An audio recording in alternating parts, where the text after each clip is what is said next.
John, if I want to know God in terms of an ultimate reality, can metaphysics help? I think pretty much any area of human inquiry is going to fall short at this stage in our evolutionary development. I have several arguments for a general religious skepticism. I mean, you were talking about a general idea when you said a religious reality, divine reality. I'm an atheist. I think that the more specific idea of a personal ultimate divine is false. We can set that one aside. But I'm a skeptic when it comes to the more general idea. And what that means is that I'm in doubt about whether there is or isn't an ultimate divine reality. Some people would take the word skepticism to mean completely eliminating the possibility. Right, yes, that's right. Skepticism sometimes has that connotation of real strong negativity, maybe even cynicism. But in philosophy, all it means is being in a state of doubt, neither believing nor disbelieving with regard to some proposition. And here the proposition is a proposition I call ultimism, the claim that there is an ultimate divine reality. Okay. Now, why be skeptical about that, even if you're going to be an atheist about the more specific idea of a personal ultimate? Well, there are several reasons. I've developed several what I call modes of religious skepticism. That's what the hat tip to the ancient Greek skeptics, the radical skeptics, global skeptics, who had all these different modes, they called them, of skepticism. Well, I've got 7. They start off with 4 basic modes, okay? So you have these 4 basic modes, and then you combine each of the pairs to create another mode, and then you combine those 2 to create the most powerful mode of religious skepticism of all. You can call it the mother mode. So what are the 4 basic ones? I call them the subject mode, the object mode, retrospective mode, and prospective mode. Now I need to explain what that means. The subject mode is about us. It's about all the ways in which we are subject to believing on unrepresentative evidence. By that I mean evidence that doesn't properly represent the total evidence. The total evidence with regard to any proposition is all the evidence there is, as the name total suggests. And at this early stage in our development, we are still, especially given various features of our nature, various idiosyncrasies of human life, we are liable to either overlook or to neglect or to in some other way just miss out on important evidence. So there's the subject mode, and it becomes especially pressing when it comes to certain kinds of propositions, really detailed, precise, profound, and attractive propositions. I've distinguished propositions sharing those 4 qualities, and you'll see that religious propositions share them in abundance. You know, propositions like theism and other detailed religious claims too are very detailed, precise, and they're also profound because they try to tell us an awful lot, everything in fact, about the nature of reality. And they're attractive to boot. So there are all kinds of ways in which we can screw up. We can miss out on what the truth is because of our nature as subjects, human subjects. So there's a subject mode.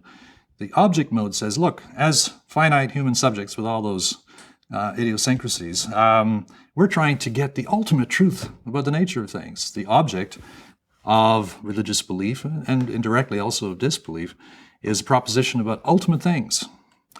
And it may be that the conceptions we have developed so far of an ultimate reality are just unable to properly characterize it. And so even if all of those turn out to be mistaken, as many people who are very negative about religion are inclined to say, it doesn't follow at all that there's no ultimate divine reality. So you have a skepticism about that objective. About that object. By the object of religious belief or disbelief, I mean what it's aimed at, what it's about. Religious belief is about an ultimate divine reality. Religious disbelief says there is no such thing, but it too is embracing a proposition that is very and it's about big. something. It's about an object. That's right. It just says it doesn't exist. Yes. So the first mode is about us. The second mode is about what we're trying to figure out. It's the most ambitious project anybody could have. Now the third mode, the retrospective mode, looks into the past, and it says, well, how well have we done so far in inquiry about this object, about ultimate things? And the answer is not very well. Well, the data would be all the religious approaches and all of the philosophical approaches. Disagreements, the fighting, all of the attempts to forward one's own view without, really having the proper attitude of wanting to know what the truth is for its own sake. There are all kinds of ways in which inquiry that has been done so far will just strike, the philosopher's eye as just being inadequate. And then furthermore, you have the prospective mode, which looks into the future and says, now how much might we yet come to know? How much might we, to put that the other way around, lack in the way of information about all these things? Information that will progressively be, at least possibly, made known to human or perhaps other intelligent inquirers on our planet. All right, so if you take the subject and the object mode, you can see that they both refer to limitations that we face. Limitations having to do with us and with the object of the quest. So you put those two together, you get what I call the limitation mode, okay? Now, if you take together the retrospective and the prospective mode, Temporal. they're both talking about time and how much we've been able to get done, and they both refer to our immaturity, though in different ways. One is a kind of immaturity that you'd have if somebody says, well, that was a really immature thing to do, meaning that wasn't quite as good as you could have done, all right? That's the retrospective mode. Immaturity in the sense of not being fully grown up, that's the prospective mode. So you put those two together and you get what I call the immaturity mode. And now the final move, all right? Limitations plus immaturity. You might think that if we're going to get somewhere in the religious quest, despite our limitations, we should at the very least have done a very thorough, detailed, long, and proper investigation. And yet we haven't. We are both very limited in this ultimate quest and very immature. So you take those two together and you get what I call the presumption mode. It's presumptuous of us to think that at this stage in our development we should be able to justifiably believe. Now that sounds depressive. It sounds like we can hardly know anything, but you mean it in a very optimistic way, because what we think we know, you say we really don't know. It's just a starting point for thinking about religion. It gets us into the right frame of mind for possibly making progress, because I think this religious skepticism is perhaps going to open the door to new ways of being religious, even skeptical ways of being religious, which are appropriate to an early stage of development like our own.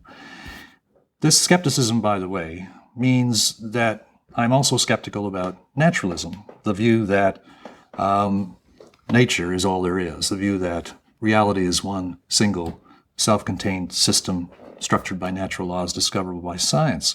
The naturalist has had a lot of influence these days, and I think that the kind of religious skepticism that I'm advocating also shows that naturalistic belief is unjustified, because naturalism entails the denial of ultimism. So if you're a naturalist and you're justified in that belief, you should also be justified in disbelieving ultimism. And yet I've argued that you're not. So it follows that naturalism is unjustified too.